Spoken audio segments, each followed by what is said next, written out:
شادی سے پہلے اسلم نے مجھے اپنے بارے میں بتا دیا تھا کہ میں پہلے سے شادی شدہ ہوں۔ میری بیوی نے مجھ سے علیحدگی اختیار کر لی تھی اور اب میرے ساتھ میرا 3 سالہ بیٹا رہتا ہے۔ مجھے کوئی اعتراض نہیں تھا، 3 سال کے بچے کو سنبھالنا کچھ مشکل نہیں تھا۔ ویسے بھی گھر میں نوکر چاکر بھی تھے۔ جب میں بیاہ کے اسلم کے گھر آئی تو وہاں ایک 22 سالہ نوجوان کو دیکھ کر حیران رہ گئی۔ اسلم نے بتایا کہ یہ میرا بیٹا جاوید ہے۔ مجھے اپنا دماغ چکراتا ہوا محسوس ہوا۔ آپ نے تو کہا تھا کہ آپ کا 3 سال کا بیٹا ہے، لیکن یہ تو… اسلم نے سر ہلاتے ہوئے کہا کہ ہاں، میں نے ٹھیک کہا تھا، میرا بیٹا 22 سال کا ہے، لیکن یہ دماغی طور پہ اب نارمل ہے اور 3 سال کے بچے کی طرح ہی ہے۔ تم ٹینشن مت لو، آج سے یہ اس کی ساری ذمہ داری تمہاری ہے۔ تم نے اس کا خیال رکھنا ہے، اسے وقت پر کھانا دینا ہے، کوئی چیز کھانے کی فرمائش کرے تو پوری کرنی ہے۔ میں نے حامی پر نے سوچا کہ وہ اب نارمل ہے، اس لیے مجھے پریشانی نہیں ہوگی۔ میں نے دوسری بات نہ کی۔ میں خوش تھی کہ میرا شوہر ایک امیر کبیر آدمی تھا۔ اس کا بہت بڑا گھر تھا، اس کا اپنا بزنس تھا اور میری باقی زندگی عیش و عشرت سے گزرے گی۔ جوید بھی میرے ساتھ گل مل گیا تھا۔ اب نارمل ہونے کی وجہ سے وہ سارا دن گھر پر ہی ہوتا تھا۔ میری شادی کے بعد کچھ دنوں تک تو وہ اپنے کمرے میں بند رہتا، لیکن کچھ دنوں میں نے محسوس کر رہی تھی کہ وہ اپنے کمرے کے بجائے ڈرائنگ روم میں بیٹھا ہوتا تھا۔ میں بھی ڈرائنگ روم میں جاتی تو وہ مجھے عجیب سی نظروں سے دیکھتا اور پاگلوں کی طرح حرکتیں کرتا تھا۔ میں اس پر توجہ نہیں دیتی تھی۔ اسلم صبح 9 بجے آفس جاتے تھے اور شام 6 بجے تک گھر واپس آتے تھے۔ ڈنر کے بعد وہ اسلم کو اس کے کمرے میں بھیجتے تھے۔ ایک دن میں ڈرائنگ روم میں بیٹھی تھی کہ جاوید نے مجھے عجیب سے انداز میں بات کی۔ کہنے لگا، تم بہت خوبصورت ہو، جبکہ ڈیڈی ایک بڈھا کھوسٹ آدمی ہے۔ تم اسے کیسے مل گئی؟ تم دونوں کی جوڑی دیکھ کر یوں لگتا ہے کہ حور کے پہلو میں لگور۔ اس کی بات سن کر حیرت سے میرا منہ کھلا رہ گیا۔ وہ ذہنی طور پہ اب نارمل تھا، پھر ایسی باتیں کیوں کر رہا تھا؟ مجھے حیرت میں مبتلا دیکھ کر اس نے تالیاں بجانا شروع کر دی، جیسے وہ اپنی بات پر خوش ہو رہا۔ میں نے اسے ڈانٹتے ہوئے کہا، جاوید، اپنے والد کے بارے میں ایسا نہیں کہتے، وہ سنیں گے تو انہیں افسوس ہوگا۔ وہ مسلسل ہنستا رہا اور تالیاں بجاتا رہا۔ میں نے اس کی بات نظر انداز کر دی کہ وہ اب نارمل ہے، اس کی کیا شکایت کرنی۔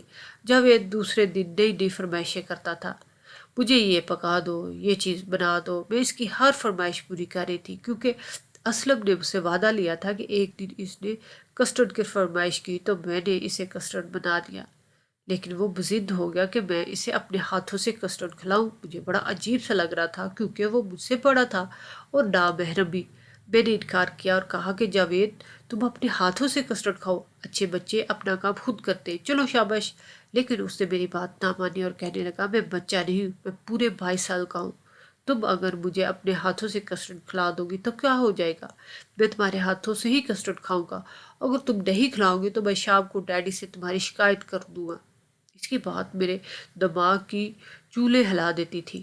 وہ اب نارمل ہونے کے باوجود ایسی باتیں کیسے کرتا تھا؟ میں جانتی تھی کہ اگر اس نے اسلم سے میری شکایت کی تو وہ مجھ سے خفا ہو جائیں گے۔ میں نہیں چاہتی تھی کہ میرے شوہر مجھ سے خفا ہو جائے، چنانچہ میں نے دل پر پتھر رکھ کر جاوید کو اپنے ہاتھوں سے کسٹرڈ کھلایا۔ کسٹرڈ کھاتے وقت اسلم مجھے گندی نظر سے دیکھتا رہا۔ اس کی نظریں مجھے اپنے وجود میں اترتی محسوس ہوتی تھی۔ میں مجبور تھی، اس لیے اس کی گندی نظریں برداشت کر رہی تھی۔ بے شک میں چھوٹی تھی، لیکن رشتے میں تو میں اس کی ستیلی ماں ہی لگتی تھی۔ تو کیا کوئی شخص اپنی ستیلی ماں کو گندی نظر سے دیکھ سکتا ہے؟ میں نے سوچا، میں اس کی روز روز کی فرمائشوں سے تنگ آ چکی ہوں۔ ابدار ہونے کے باوجود وہ کس طرح مجھے گندی نظروں سے دیکھتا ہے۔ میرے پورے وجود میں آگ سی لگ جاتی تھی، دل کرتا تھا اس کا گلا دبا دوں۔ میں گھر میں بھی اپنے آپ کو ایک بڑی سی چادر سے ڈھانپ کر رکھتی تھی، سر پر دوپٹہ ہوتا تھا۔ اس کے باوجود جاوید کی گندی نظریں مجھے چبھتی تھی۔ میں نے کئی بار سوچا کہ اسلم کو جاوید کی عجیب سی فرمائشوں اور اس کے گندے انداز سے دیکھنے کے بارے میں بتاؤں گی، لیکن مجھے ہمت نہیں پڑتی تھی۔ میں سوچتی تھی کہ اگر میں بتاؤں گی تو شاید وہ یقین نہ کرے، کیونکہ وہ ان کی اولاد تھا۔ شاید وہ میری بات پہ یقین ہی نہ کرے، اس لیے میں خاموش رہنے میں ہی عافیت سمجھتی تھی۔ میری خاموشی کو دیکھتے ہوئے جاوید کی فرمائشیں دن پر دن بڑھتی جا رہی تھی۔ ایک دن تو اس نے حد ہی کر دی، کہنے لگا، میں تمہاری گود میں سونا چاہتا ہوں، پلیز مجھے اپنی گود میں سلا دو۔ اس کی بات نے تو میرے تن بدن میں آگ بھر دی تھی۔ میں نے کہا جاوید تمہیں شرم نہیں آتی؟ اتنے بڑے ہو کر میری گود میں سو گے؟ آنے دو تمہارے باپ کو، آج ان سے تمہاری شکایت کرتی ہوں۔ باپ کے نام پہ ڈنڈی کے بجائے کہنے لگا ہاں ہاں بالکل شکایت کرنا، میں بھی شکایت کروں گا۔ وہ تو دو بدو بولا تو میں حیران رہ گئی۔ میں نے پوچھا کہ تم میری کیا شکایت لگاؤ گے؟ تو کہنے لگا یہی کہ تم نے مجھے اپنی گود میں نہیں سلایا۔ شام کو اسلم آفس سے گھر آئے تو میں نے انہیں جاوید کی شکایت لگا دی۔ اسلم میری بات پر ہنس دیے اور کہنے لگے ارے زیبا بیگم تم بھی چھوٹی چھوٹی باتوں کو دل پر لے لیتی ہو، وہ بچہ ہے، اگر تم اس کی فرمائش پوری کر دیتی تو کیا ہو جاتا؟ میں شوہر کے جواب پہ حیران رہ گئی۔ مجھے یقین ہی نہیں آ رہا تھا کہ وہ جاوید کو ڈانٹنے کے بجائے مجھ سے گلہ کریں گے۔ میں نے خاموشی ہی اختیار کر لی۔ رات کو جب میں سونے لگی تو جاوید کہنے لگا زیبا بیگم میری بات کا برا نہ ماننا، رشتے کے لحاظ سے تم اس کی ماں ہی تو ہو۔ میں نے تم سے کہا تھا نا کہ جاوید 22 سال کا ضرور ہے لیکن اس کا دماغ 3 سال کے بچے کی طرح ہے۔ اسے ماں کا پیار نہیں ملا اس لیے وہ تم سے لاڈ پیار کرتا ہے، پلیز اس کا دل مت توڑا کرو۔ مجھے امید ہے تم میری بات سمجھ گئی ہوگی۔ اسلم کی بات سن کر تو میں خاموش ہی ہو گئی تھی، لیکن میں نے جاوید کا لاڈ نہ اٹھانے۔ جاوید مجھے تمسخر بڑی نظروں سے دیکھتا تھا، جیسے کہتا ہو میرے ڈیڈی کو شکایت کر کے تم نے کیا بلا؟ ڈیڈی کبھی تمہاری بات پہ یقین نہیں کریں گے۔ میں غصے سے کھول کر رہ گئی۔ اس کی فرمائش پوری کرنا میری مجبوری بن گئی تھی۔ وہ سارا سارا دن ڈرائنگ روم میں بیٹھا رہتا اور اپنی گندی نظروں سے مجھے دیکھتا رہتا۔ ایک دن میں ڈرائنگ روم میں بیٹھی موبائل پر بزی تھی کہ مجھے پتہ ہی نہیں چلا کہ جاوید اپنے کمرے سے نکل کر میرے قریب آ کر بیٹھ گیا۔ مجھے اس وقت احساس ہوا جب اس نے میرے کندھے پہ ہاتھ رکھا تو میں کرنٹ کھا کے ایک سائڈ پہ ہو گئی اور غصے سے کھولتے ہوئے کہا جاوید یہ کیا بدتمیزی تھی؟ میری حالت پر وہ محفوظ ہو کر ہنسا اور بولا میں نے تو کوئی بدتمیزی نہیں کی، میرا دل تمہیں چھونے کو کیا تو میں نے چھوا، تمہیں کیوں برا لگ رہا ہے؟ میں نے غصے سے کہا جاوید شرم کرو، رشتے میں تمہاری ماں لگتی ہوں۔ اس نے کہہ لگایا اور کہنے لگا ماں لگتی ہو لیکن ماں نہیں ہو، تم مجھ سے چھوٹی ہو، میری ماں بن ہی نہیں سکتی۔ اچھا ڈرو مت، میرے پاس آ کر بیٹھو، ہم دونوں باتیں کرتے ہیں۔ میرا دل کیا کہ میں اس کے منہ پہ زوردار تھپڑ مار دوں، لیکن ضبط کر گئی اور اس کی اوچھی حرکتیں دن بدن بڑھتی جا رہی تھی اور میری برداشت جواب دیتی جا رہی تھی۔ ہم گھر میں صرف دو ہی تو ہوتے تھے، ملازم اپنے کاموں میں مصروف ہوتے اور کام ختم کرنے کے بعد وہ چلی جاتی تھی۔ وقت گزرنے کے ساتھ ساتھ مجھے اسے ڈر لگنے لگا، جس طرح وہ باتیں کرتا اور اس سے صاف لگتا تھا کہ وہ اب نارمل نہیں ہے بلکہ اب نارمل دکھنے کی کوشش کرتا ہے، اور اس نے اپنے باپ پر بھی یہی ظاہر کیا ہوا تھا کہ وہ اب نارمل ہے۔ اس نے میرے بیڈ روم میں بھی آنا شروع کر دیا۔ ایک صبح اسلم جلدی آفس چلے گئے اور میں اپنے بیڈ میں سو رہی تھی کہ اچانک جاوید نے بیڈ روم میں آ کر بیٹھ گیا اور مسلسل مجھے گھورتا رہا۔ اچانک ہی میری آنکھ کھل گئی تھی اور جب میں نے اپنے بیڈ روم میں جاوید کو دیکھا تو غصے سے میرا دماغ گھوم گیا۔ میں جلدی سے اٹھ بیٹھی اور خود پر چادر اوڑھ لی۔ غصے سے میرے وجود میں پارا سا بھر گیا۔ جاوید یہ کیا بدتمیزی ہے؟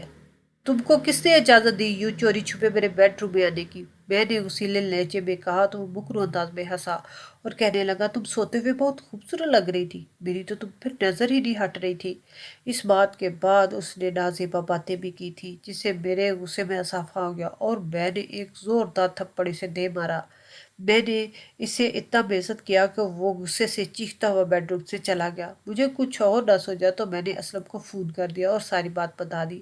اسلم بولے کہ اچھا ٹھیک ہے، میں اس وقت بزی ہوں، شام کو آؤں گا تو جاوید سے بات کروں گا۔ شام کو اسلم نے آنے سے پہلے ہی جاوید اپنے کمرے میں جا کر سو گیا۔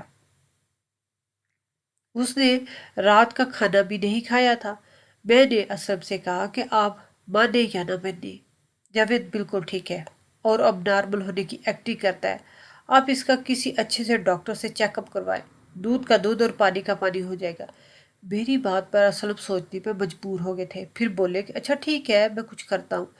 اگلے دن اسلم نے جاوید سے بات کی اور اسے سمجھایا اور اس نے وعدہ کر لیا کہ وہ مجھے تنگ نہیں کرے گا۔ اسلم نے تو اس کی بات پہ یقین کر لیا، لیکن مجھے یقین نہیں تھا۔ ایک دن اسلم نے آفس جانے سے پہلے مجھ سے کہا کہ میں آج شام دیر سے آؤں گا، مجھے ضروری کام سے کہیں جانا ہے۔ مجھے تشویش ہوئی، میں نے کہا کہ آپ مجھے میرے میکے چھوڑ جاتے، جب آپ کا کام ہو جائے تو واپسی پر مجھے لیتے جائیے گا۔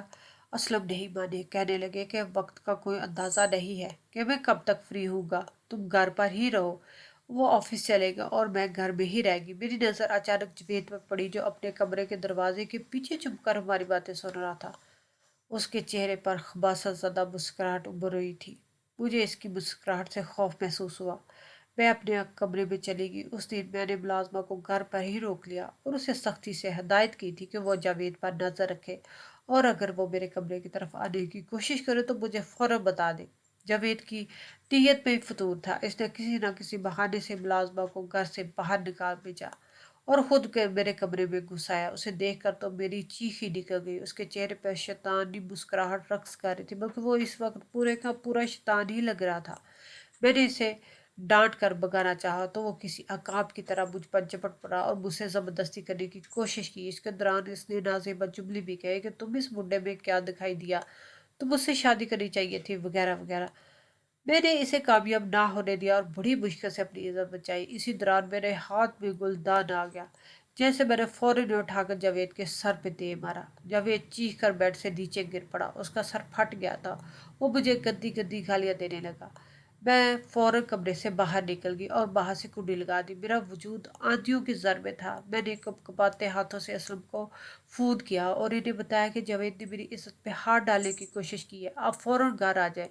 اسلم فوراً ہی گھر آ گئے۔ اس کے گھر آتے ہی جاوید نے پاگلوں جیسی حرکت کرنا شروع کر دی اور الٹا مجھ پر ہی الزام لگا دیا کہ میں نے چھوٹی امی سے فرمائش کی۔ انہوں نے فرمائش پوری کرنے کے بجائے میرے سر پہ گلدان دے مارا۔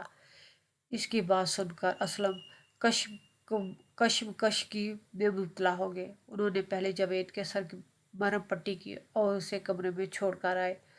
میں زیبا سے بات کرتا ہوں، مجھے ڈر لگ رہا تھا میں کہیں اسلم جاوید کی بات پر یقین نہ کر لے اور مجھے جھوٹا نہ کہے۔ اسلم نے مجھے ڈرائنگ روم میں بٹھایا اور خود بیڈ روم میں چلے گئے۔ کچھ دیر بعد وہ باہر آئے تو ان کے ہاتھ میں موبائل فون تھا اور وہ سب کے عالم میں تھا۔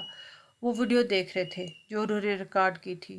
ہوا یوں کہ میرے مسلسل جاوید کے بارے میں کہنے کی وجہ سے اسلم شک میں پڑ گئے تھے۔ ان کا خیال تھا کہ میں جھوٹ بولتی ہوں کہ جاوید اب نارمل نہیں، وہ ڈرامہ بازی کر رہا ہے۔ تنگ آ کر انہوں نے آج صبح ہی اپنے بیڈ روم کے علاوہ ڈرائنگ روم میں بھی موبائل فون ریکارڈنگ پر لگا کر چھپا دیا۔